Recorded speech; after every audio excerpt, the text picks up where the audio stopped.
dramática de toda a É situação. muito claro, Né? muito Não é uma simples. coisa, olha só, a gente não sabe como resolver. Não, Nebuloso. você tem duas leis aplicadas pela ONU dizendo, olha, a fronteira do Estado palestino é essa e essa, e pronto. Né? Sim. Cisjordânia e faixa de Gaza. Sim. É. Só que os povos palestinos também são alvo de preconceito de países do mundo árabe, né? Do Oriente Médio. Não é só... Quando saem de lá... Não, lá mesmo, na relação... o Egito, né? E a Síria e a Arábia Saudita, não é assim, não é uma coisa tão simples.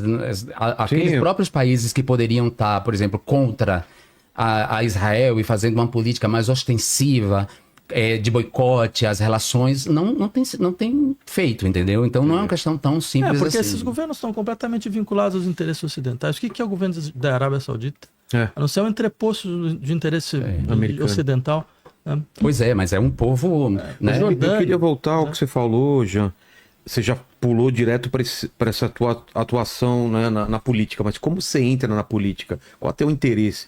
E como que foi o lance do BBB? Na política você diz assim, como é que eu me candidato, né? Exato. Porque na política eu tô, como eu disse para você, desde muito cedo, né? Eu era da PJMP, a Pastoral da Juventude do Meio Popular. Posso até cantar o hino aqui, se você quiser. Só um trechinho. Bom, Ileaô, Ileaô, a juventude é a bandeira do amor, com coração, com as duas mãos, com sangue novo a gente faz um mundo novo.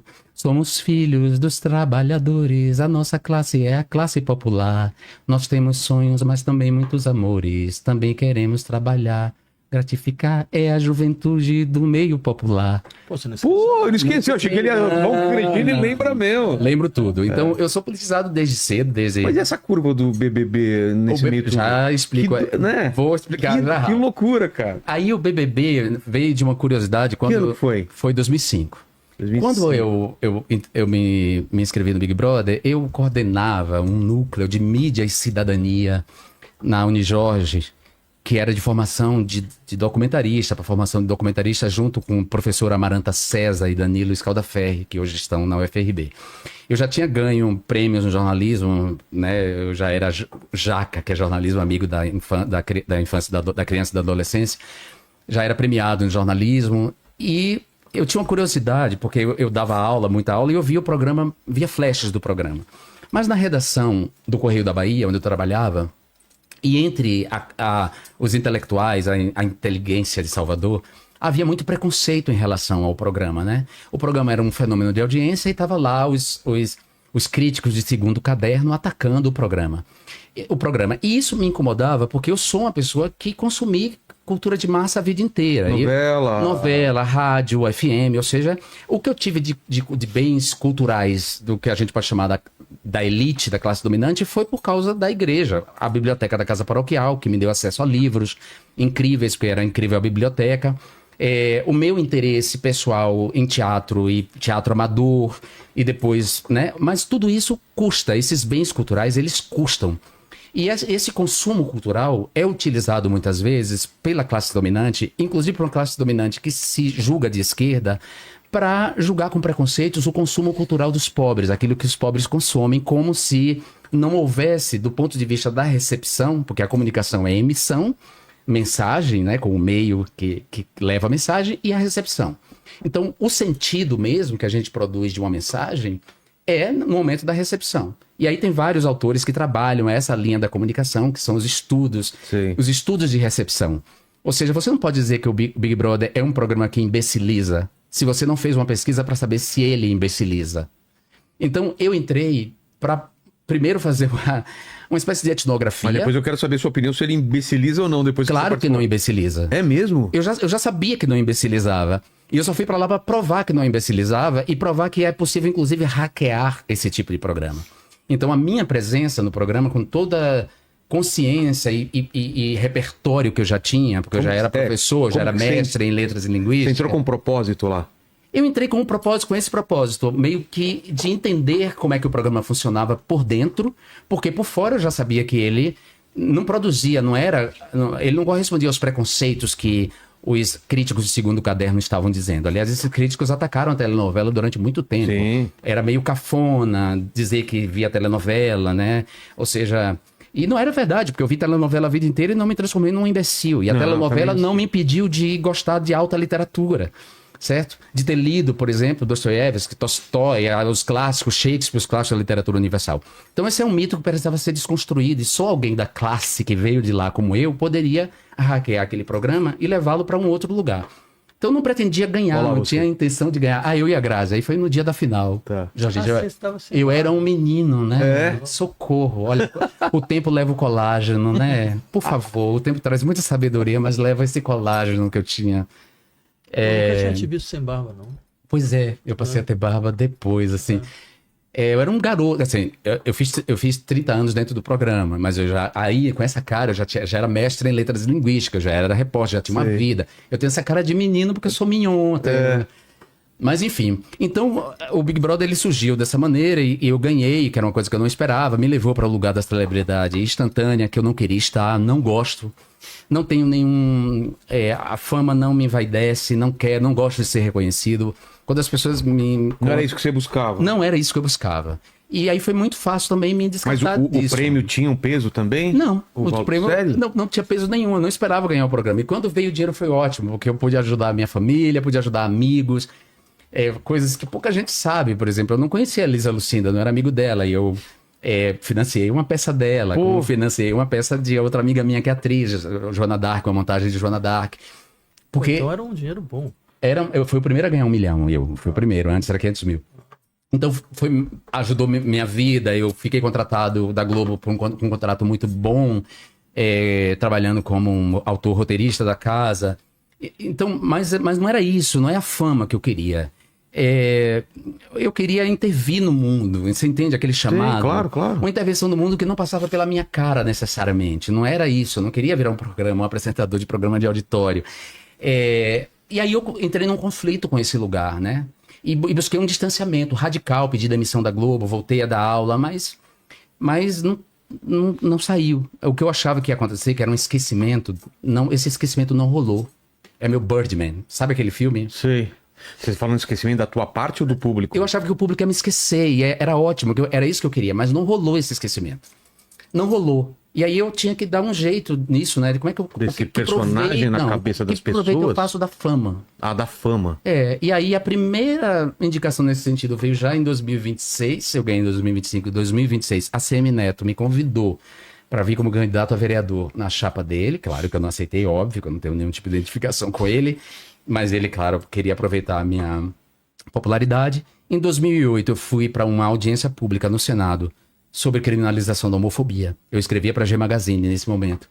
E a Luiz Mercadante falou para mim, olha, você deveria virar representante. A comunidade LGBT carece de um representante com seu status, né, com a sua estatura. E aí, naquele momento, eu disse para ele, não quero, não é isso. E em 2009, a Luiz Helena me encontra em Salvador e fala a mesma coisa. Aí começou muito místico, assim, eu falei, não, tem um recado aí do universo vindo. E eu falei, vou fazer esse experimento. Aí decidi me filiar ao PSOL do Rio de Janeiro, porque o PT do Rio de Janeiro era muito problemático. Eu tinha muito mais identificação com o PT do que com o PSOL. Porque, como eu disse para você, na eleição de 89, eu já estava com o Bottom fazendo campanha para Lula. E foi uma resistência muito grande dentro do partido, a minha filiação. Por quê? Preconceito. Preconceito, não pela questão da homossexualidade, mas pela minha relação com a Globo, com o fato do BBB. Participar do BBB. Tá. Então o PSOL, embora seja um partido que goste de falar... que BBB, essa pecha pega mas muito em algumas... Mas não fica bem para um partido que diz representar o povo, pois né? Não pega muito bem, é meio contraditório, cafona, mas é isso. Tinha lá as correntes, mas... Havia uma corrente que era completamente contra a minha... Justamente essa corrente mais intelectualizada da Zona Sul carioca. Né? Mas eu meti o pé na porta, como eu faço na vida inteira. Eu meti o pé na porta e falei, me filiei e vim candidato em 2010, também contra a vontade. O partido não queria que eu já viesse candidato. Mas eu vim candidato e fui eleito por uma conjunção dos astros. Os astros... sem messianismo, e aqui um ateu na minha frente vai me dar na minha cara depois. Eu falar em astros e astrologia na frente do Vladimir Zapata, é demais, na cara dele de tédio. Sabe que aqueles desenhos, você que gosta de quadrinhos, sabe quando o olho desce meio pau assim, de tédio? Fica aquele olho cortado na metade. O olho dele desceu meio. Só tô curioso. Mas enfim, os do Garfield, né? É do Garfield, aquele olho do Garfield, sim. E aí eu me candidatei, o Chico, claro, que era a estrela do partido naquele momento, e que teve todos os recursos, tempo de televisão e tudo. Foi o mais votado do partido, eu fui o segundo mais votado, e o pessoal então elegeu dois deputados federais, eu e ele. E aí, claro, o primeiro mandato foi um mandato, assim, foi um arrasa-quarteirão. Eu fui eleito com 11 vezes em 2014, os votos que eu tive em 2010, e os meus mandatos foram uma experiência de governança, uma experiência de democracia direta, de combinar a democracia representativa com a democracia direta, né? Eu criei um conselho do mandato, o mandato operava a partir de um conselho que discutia, não trazia propostas legislativas, mas também discutia as emendas, essas emendas que já se tornaram impositivas. Sim. Então, né, a gente discutia para onde enviar as emendas, desde o Hospital do Câncer de Barretos, lugar onde eu não tinha eleitor, né, até a Universidade Federal do Recôncavo Baiano, onde eu também não tinha eleitor. Então, eu encarnei, em 2 mandatos, uma figura que não existia mais, que foi extinta com a Constituição de 46, que é a figura do deputado nacional. Sim. Eu era um deputado federal nacional, num parlamento... Pensava nas questões nacionais e não regionais. E era conhecido nacionalmente, tanto que em 2018, uma bancada inteira se elegeu utilizando a desinformação e a difamação contra mim. Então, uma figura, um escroque do Pará, um escroque do Rio Grande do Sul, um escroque do Mato Grosso, que dilapidaram a minha fama, porque eu era e sou conhecido no Brasil inteiro. Então eles puderam fazer uma campanha mentindo e espalhando fake news contra mim, de que eu ia distribuir kit gay, de que eu era responsável pela mamadeira de piroca, de que eu defendia a pedofilia. Ou seja, em cada estado do Brasil tinha uma figura de extrema-direita me usando como espantalho, né, como um bode expiatório, um tipo de comunicação política que levou a extrema-direita a um número de cadeiras muito grande em 2018 e que ampliou em 2022. Então colou. Claro que colou, querido. Tudo cola para um homem gay. Tudo cola. Cara, e não adiantava processar e desmentir. Não adiantava, porque o tempo da justiça não é o tempo das mídias sociais. E havia muito dinheiro das igrejas não pentecostais no impulsionamento desse conteúdo. Estamos falando de que ano isso daí? 2018, que foi o ano em que eu quase não fui eleito. Por causa dessa difamação. Por causa dessa campanha. Por causa dessa campanha difamatória. Mas ainda assim, com toda essa campanha difamatória e com uma campanha restrita à Zona Sul do Rio de Janeiro, porque eu estava sob ameaça de morte, então eu não podia ir para a Zona Leste, para o subúrbio do Rio de Janeiro fazer campanha. A minha campanha foi uma campanha na Zona Sul. Eu tinha uma sabotagem dentro do próprio partido, lamentavelmente, né? Ainda? Mesmo depois de ser eleito? Mesmo depois de ter... Imagine, eu fui eleito em 2014 com 11 vezes. 11 vezes, mas aí eu não quero entrar nisso porque... Não precisa nomear, Não vou nomear, mas é isso. Tinha pessoas que queriam o lugar de deputado mais votado e aí fez uma sabotagem, inclusive utilizando uma fake news, me associando ao sionismo. Se por um lado a direita dizia que eu queria islamizar as escolas... Você apanhou dos dois lados, então? Apanho até hoje dos dois lados. Se por um lado tem uma esquerda que diz, ou a direita que dizia que eu queria islamizar a escola, porque eu sou coautor de um projeto de lei que busca dar relevo à herança árabe na nossa formação, né? Que vai... Desde o alfabeto até o quibe que você come. Não tem nada a ver com islamização, então. E por outro lado, a esquerda, uma esquerda também mau caráter, mal intencionada, porque eu fui dar uma conferência na Universidade Hebraica de Jerusalém, num programa feito pela esquerda israelense, que é uma esquerda muito pró-Palestina. Por causa dessa minha conferência lá, criaram uma onda de fake news aí agora feita pela esquerda, que tirou votos de mim, de pessoas que... Você consegue avaliar a diferença da fake news da direita e da esquerda ou é o mesmo método? É o mesmo método. Sendo que a esquerda não tem tanto dinheiro para impulsionar. É a única diferença. É a diferença, é que ela é uma coisa mais orgânica, é uma desinformação que ocorre por perfis mais orgânicos, né? E claro, cola muito porque havia e há muita homofobia. Então, muitos esquerdomachos se aproveitaram dessa fake news para botar para fora a sua homofobia. Entendi. Então me chamava de viado escroto sionista. Cara. Eu, que sou da Bahia, do Candomblé, virei sionista. Então, essa intolerância estava lá e ela aconteceu em 2018, que foi um ano horrível, assim. Pra você foi o pior? Pra mim, se eu pudesse, eu riscaria esse ano mesmo? do mapa das nossas vidas. Foi pior, muito pior do que 2016, que foi o ano do golpe contra Dilma, mas 2018 foi um ano horrível, de violência política. E pra mim, em particular, que fui a grande vítima dessa violência política, foi terrível. Eu terminei a campanha profundamente deprimido, magro, vários quilos. Eu só chorava, eu estava em cárcere privado. Eu vivia com segurança o tempo inteiro. Não tinha como A ameaça continuar. de morte vinha da parte da direita mais, Vinha ou não? da direita, era da direita. As tá. ameaças de morte vinham da direita. A difamação, essa difamação que eu digo que veio da esquerda, foi uma disputa interna e vaidades e egos de candidatos que estavam candidatos pela primeira vez a deputado federal e que queriam ser a estrela da eleição. Queriam o título de deputado mais votado. E para isso... mesmo assim, cair na indecência, nesse tipo de indecência, não era um problema para eles, e eles caíram. Vladimir, você acompanhava ele nessa época? Você tava... Sim, eu fazia parte do pessoal. Fazia parte do pessoal, mas era o pessoal de São Paulo. E você enxergava esse tipo de perseguição, esse tipo de... Dentro do pessoal, Olha, eu ia ser candidato a governador de São Paulo em 2014, então, e depois, por uma série de problemas dentro do partido e tal, acabou que eu desisti, não foi. Mas eu não saí também, eu fiquei. Eu só fui candidato em 2022, também, em outra configuração, né? Não, eu acho o seguinte, de fato, quer dizer, todos esses grupos, esquerdas, às vezes você tem reações muito aguerridas, né? E às vezes reações também muito... diria, muito antecipadas, no sentido de...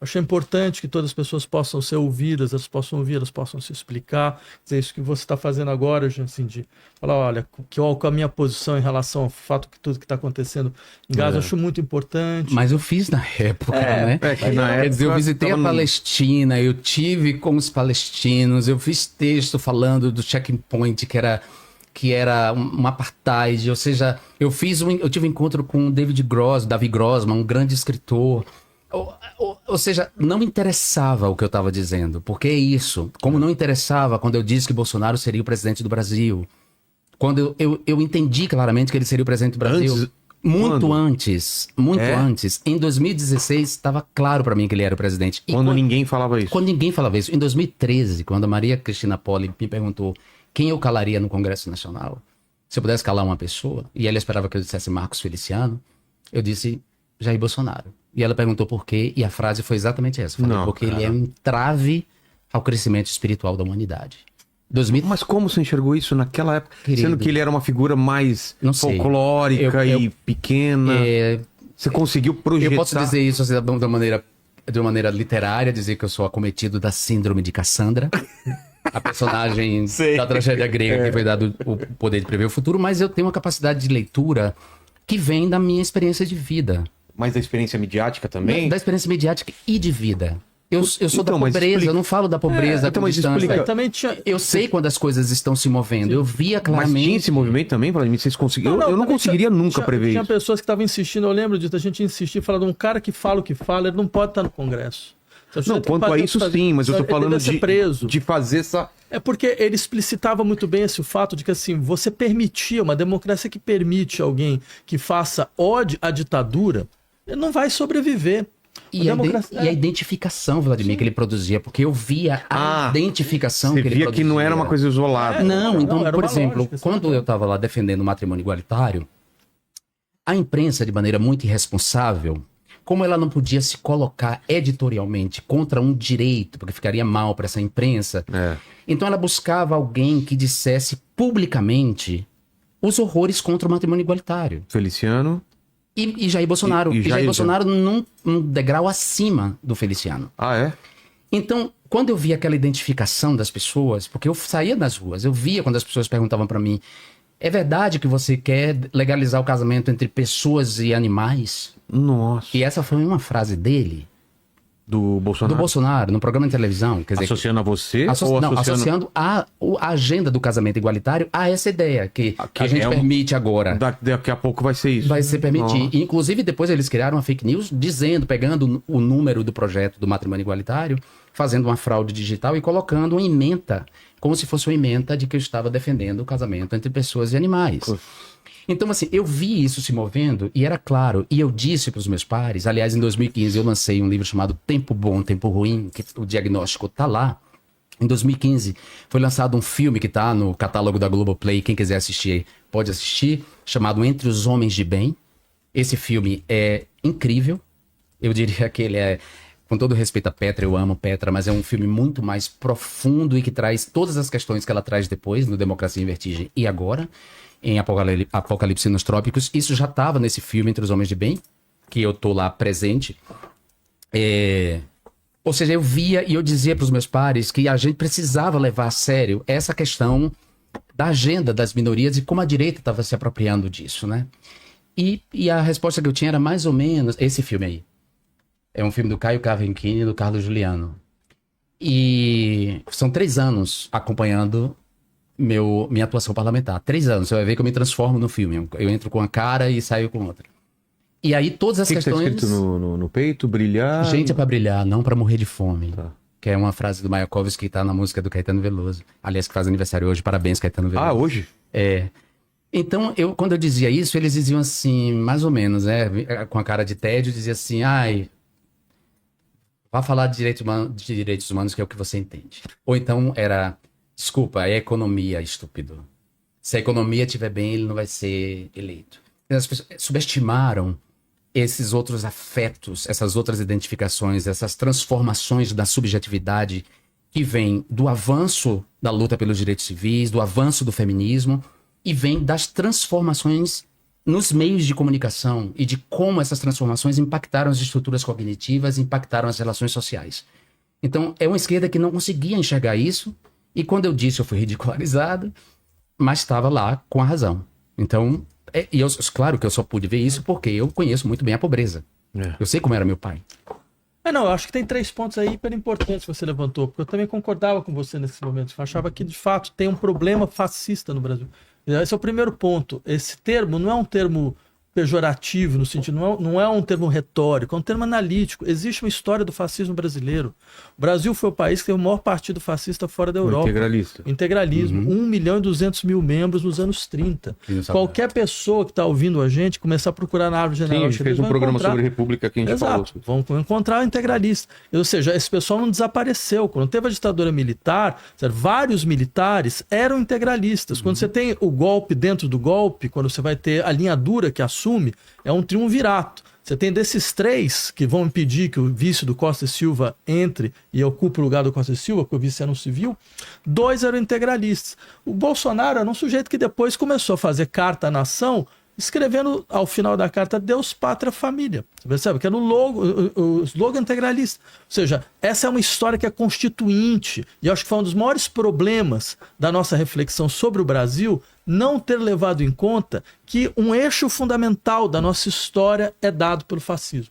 Exatamente. Isso foi um erro mesmo. E que ele representava esse eixo desde sempre. Desde sempre. Ou seja, antes, quando me perguntaram no outro podcast, o 3 Elementos, eles me perguntaram se eu não tinha ajudado a eleger Bolsonaro ao cuspir nele em 2016, né? Mas você ficou com essa peixa na época? Não, eu acho que a direita gosta a direita envergonhada, Sim. gosta de alimentar essa fantasia para aliviar sua própria culpa. Tá.